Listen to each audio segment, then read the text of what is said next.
In this video, I'm going to be taking a look at some code I wrote for the Computer Graphics and Architectures module way back in first year when I was first learning C++. For the module, we were to be developing two games, which we got to pick.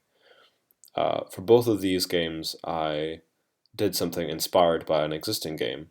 So the first one, I did a demake of flower, and the second game I made was based off Super Crate Box, which I called Super Clone Box. And both these games were to be developed for the Game Boy Advance because it had very easy to understand and easy to explain hardware, and we would have to be mindful of exactly what the hardware was doing when writing our games to try and get the most out of the Game Boy Advance. So this is my flower demake, and so your petal is supposed to be this little white pixel here. That's the petal you start with, and then this over here is a bud, and we hit the bud and the flower blooms, and now we've got a little tail behind us. We've got two petals in our cloud of petals, and then so you just go around blooming flowers, and see now we've got three. And every time you bloom a flower, a new one appears. And so I'm gaining a bit of a tail now. Oh. And I think we're almost at the last one. Oh yeah, and so once you get to this point, because this wasn't coded particularly well, as I said, it was back in first year, the frame rate pretty much cuts in half. So things are going a lot slower now. And that is, oh, not quite the last one. There, that's the last one. And that's it. The game just stops there. You can move around.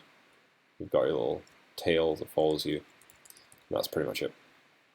Super Clone Box was quite a bit more, well, there was quite a bit more to it.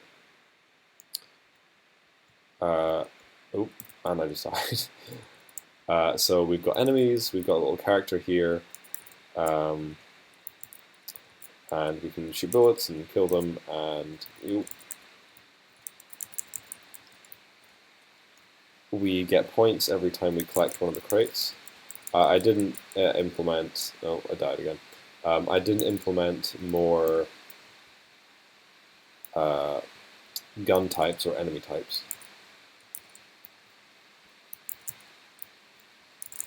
But I feel this fairly well actually captures that feel of Super Crate Box. You could probably do a pretty accurate remake if you wanted on the Game Boy Advance, because it's not a particularly complicated game. I did the graphics in black and white just because I was having to draw them all by hand, and I wasn't very good. In fact, I wasn't even drawing them by hand. I was hard coding them in a C array, and I could not figure out how to did not want to figure out how to hard code colors. But I think you get the idea of exactly what I was able to implement in the time I had available. So let's go over to the code. This is the code from the flower demake.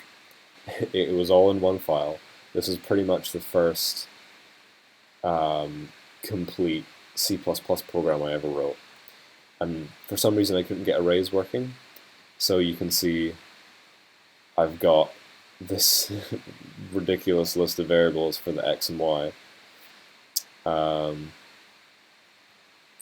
These for the colors. Well, see, I knew that I should use const there. There's just the main function. We're using gba.h, which is a bunch of helper functions for writing stuff for the Game Boy Advance. And so this is setting up the palette here. You set the palette index, and then you set it to an RGB color.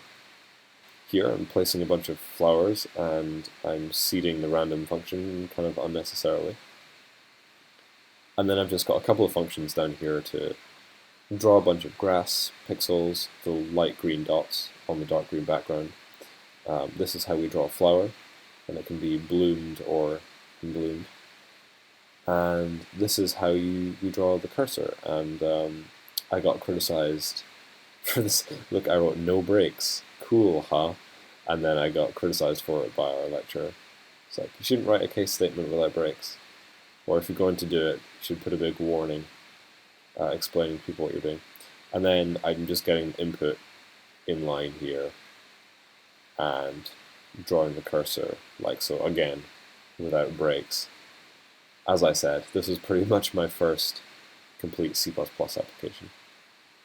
Here we have the code for SuperCloneBox. And when I looked at this again, I was actually pleasantly surprised at what I was able to achieve even in first year. You can see I'm learning to use classes here. I've got public and private functions. Not necessarily the greatest layout, but I at least knew that public and private were things. I've got a class for my crate, the bullets, all the objects in the game had an AABB, and I would do collision detection. And this is the main function. You can see I'm doing a lot of setup here, not super elegant, setting up all the platforms manually by like hard coding numbers. And then here's the actual game loop. This is me hard coding all the texture data as byte arrays. And so I remember taking a screenshot of the original Super Crate box, converting it to black and white, and then manually guessing the varying brightness levels and mapping them by hand into these arrays. So like scaffolding horizontal, we've got this kind of pattern, scaffolding open, scaffolding upper, scaffolding mid. Then there's player and enemy and the bullet sprites. Everything is individual tiles, and everything is hard coded into the arrays. And so you can see, oh, if I double click on this, you can see the outline of the enemy. And so I even animated the enemies by hand. And with that, I think you've seen enough of this. As I said, this was from back in first year. These were some of my first C++ programs. The flower demake was interesting to see, but you know what? As for SuperCloneBox, I'm actually pretty happy with what I managed to achieve there. It was pretty cool. It was even a little bit fun. Anyway, thanks for watching. See you later.